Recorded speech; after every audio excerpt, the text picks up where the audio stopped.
track record daripada PKB yang kita lalu yang saya tahu justru ada di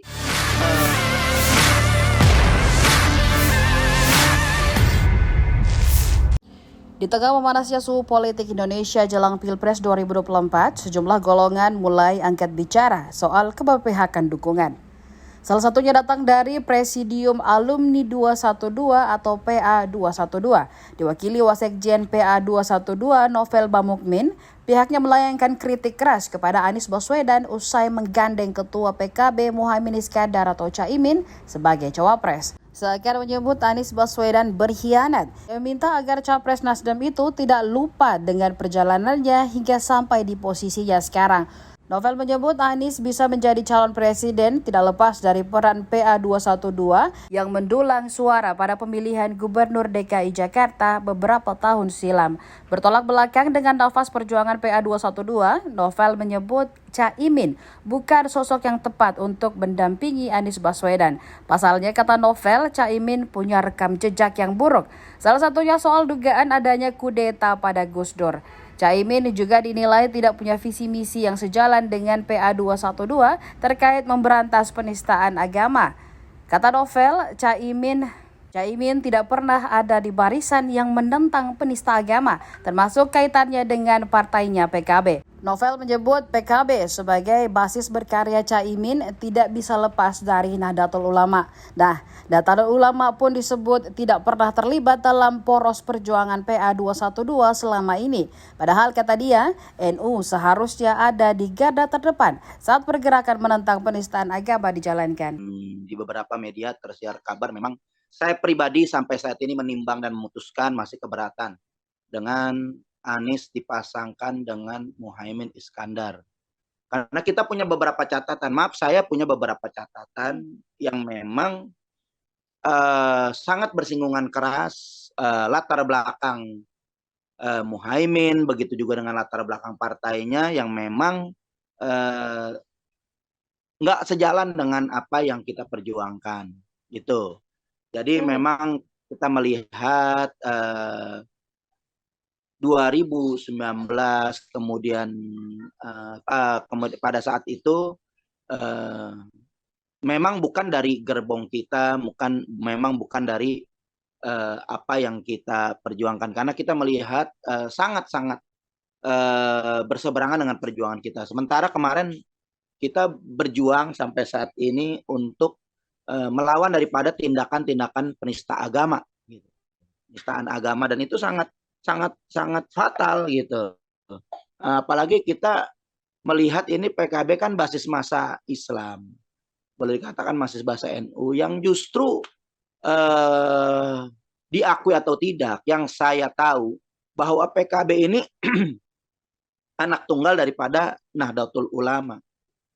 Nah, ketika kita melakukan daripada melawan melawan penista agama, justru apa yang kita harapkan partai yang berbasiskan Islam, kemudian juga ormas yang boleh dikatakan ormas terbesar di Indonesia ini seharusnya kan sejalan dengan semangat daripada melawan daripada penistaan agama, yang memang penistaan agama ini sangat bertentangan dengan Pancasila. Karena ketuhanan yang Maha Esa itu sepakat untuk tidak boleh dinistakan. Agama apapun nggak boleh dinistakan. Nah, justru dengan track record daripada PKB yang kita lalu, yang saya tahu justru ada di pihak yang mendukung kelompok penistaan agama. Itu kan sangat mengiris hati kita ya kan, sebagai umat Islam, kok justru seharusnya menjadi gerbong yang paling terbesar, justru yang paling terdepan untuk melawan kelompok-kelompok penistaan agama ini. Dan apa yang kita perjuangkan justru sangat bersinggungan di lapangan gitu. Dengan pernyataan-pernyataan kemarin ada oknum Menteri Agama, yang kebenaran saya melaporkan daripada Yakut, Menteri Agama, yang justru saya selaku pelapor mendapatkan intimidasi, mendapatkan tekanan, mendapatkan teror. Kok ormas Islam, mungkin oknum-oknum yang menteror saya, kemudian juga sakit, tapi sikap-sikap daripada keagamaan, baik PKB maupun daripada Nahdlatul Ulama, mungkin Nahdlatul Ulama juga sebagian yang terstruktur ya, bukan kultural. Kalau kultural saya yakin sih Nahdlatul Ulama ini akan melawan segala bentuk penistaan agama. Karena latar belakang ini sangat berat, sangat berprinsip buat kita, prinsip yang begitu kuat. Ini adalah betul-betul kita dipisahkan dengan kelompok pendukung penista agama, dan kami adalah kelompok yang melawan daripada segala bentuk penistaan agama.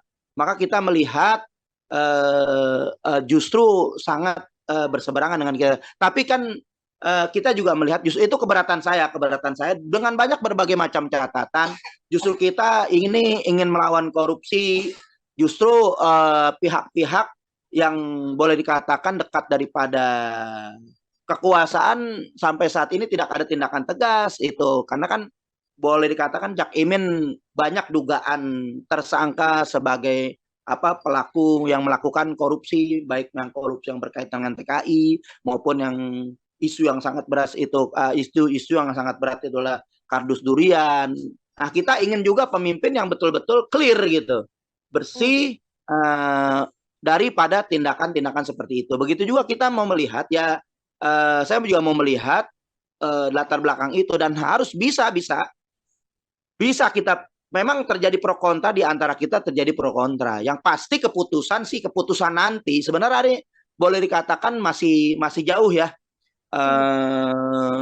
daripada istimewa ulama atau apa yang nanti akan kita akan mengikuti daripada Komando Habib Rizik. Itu sih kuncinya, kunci paling utama nanti adalah wajib untuk spirit 212 adalah untuk mengikuti daripada Komando IB AHRS atau Imam Besar Habib Rizik Syihab keterkaitan dengan Pilpres 2024. Itu sudah harga mati, kita akan mengikuti daripada Komando Habib Rizik, karena nanti kan kita juga melihat gitu capres-capres dan cawapres yang lain, Prabowo berpasangan dengan siapa, kemudian juga Ganjar dengan berpasangan dengan siapa, itu kan harus bisa nanti kita ikuti komando.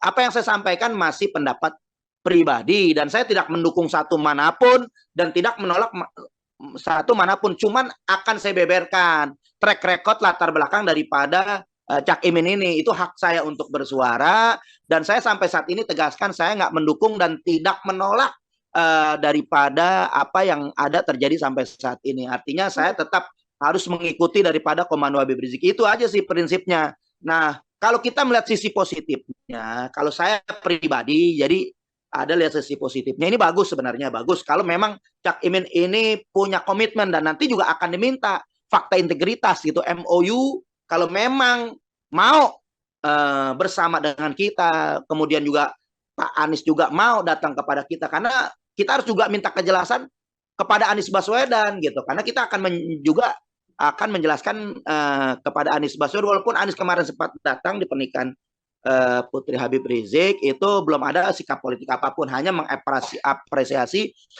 daripada kinerja gubernur yang selama ini kemarin Anies menjabat.